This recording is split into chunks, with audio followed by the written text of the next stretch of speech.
Au fond, Biphase n'est pas né d'une idée de créer, de développer un produit pour nos marques. Biphase est tout simplement né d'un constat.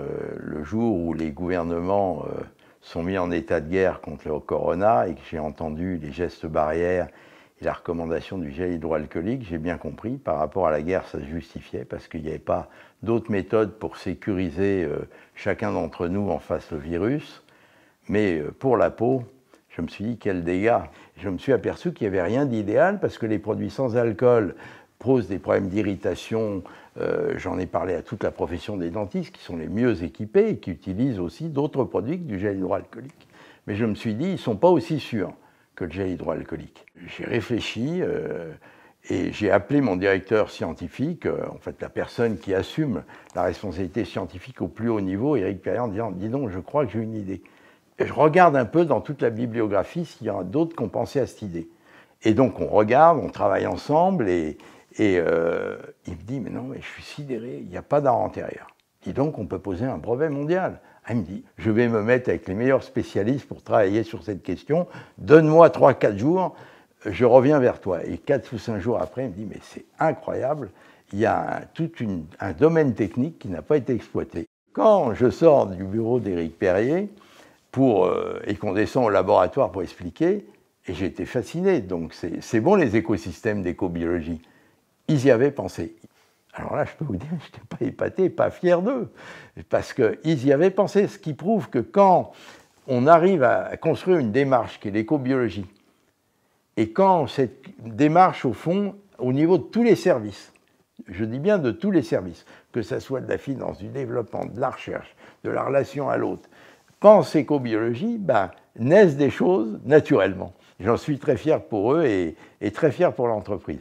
L'écobiologique, c'est le respect des écosystèmes. C'est peut-être pour ça que c'est sorti des laboratoires naturellement.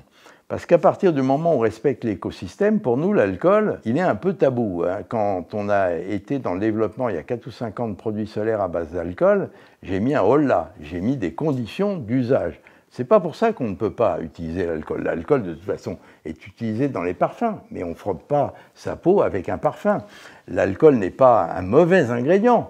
Et je dirais même, il est quelque part un peu naturel pour la peau, puisque dans notre organisme, il y a des molécules d'alcool qui existent, et donc, au fond, il n'est pas étranger à notre organisme.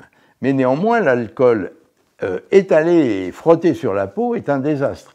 Donc un écobiologiste sait très bien qu'en utilisant de l'alcool et en frottant sa peau, on détruit l'écosystème, on détruit le microbiome. Ma vie depuis 50 ans, si on existe, c'est qu'on a constamment innové, posé des brevets, mais on a toujours, en dehors du brevet du matricium, c'est-à-dire du produit que vend Bioderma qui reconstitue, je n'ai jamais réussi à poser de brevets mondiaux où il n'y ait pas tout de suite des défenses, etc. Ce produit-là est un produit qui n'existe pas. Le concept n'existe pas. C'est pour ça que je parle du fil à couper de beurre. Personne n'a pensé mettre à une dose de lipides suffisante, conjuguée à l'alcool, pour reconstituer le film lipidique. Donc c'est vrai que ça nous a tous sidérés. Je peux vous dire, avant de poser le brevet, maintenant il est déposé, on a à le défendre sur le plan mondial. Théoriquement, pour concevoir et développer un produit, on met 2 ans et demi. Là, compte tenu de l'urgence sanitaire et de la gravité, j'ai tout arrêté quelque part, j'ai dit au laboratoire et au laboratoire de fabrication, débrouillez-vous, vous mettez ce produit en priorité, c'est un gel lipoalcoolique, c'est-à-dire qu'il a 2 facultés. Il a une phase lipidique, qu'on va dire qui est la phase cosmétique, et une phase hydroalcoolique qui fait la caractéristique du produit qui est un virucide cosmétique. Cette classe n'existe pas. Par contre, bien entendu, nous allons le mettre à disposition des hôpitaux, des médecins, de toutes les personnes qui en ont besoin, et nous allons faciliter l'accès, comme nous l'avons fait au moment du Covid, au personnel hospitalier, etc.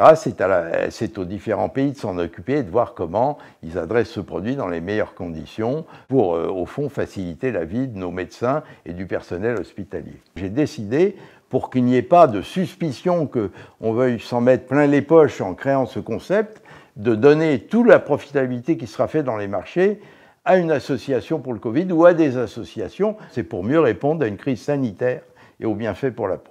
Après, effectivement, il a une valeur, il a un prix. De toute façon, Naos, notre entreprise et ses 3 marques, quand elle distribue des dividendes, ça ne va pas vers un actionnaire. ça va vers un fonds de dotation qui a une vocation généreuse et philanthropique vis-à-vis des personnes en souffrance, ou pour réaliser des rêves de vie, ou pour réaliser des œuvres philanthropiques pour la réalisation du potentiel humain.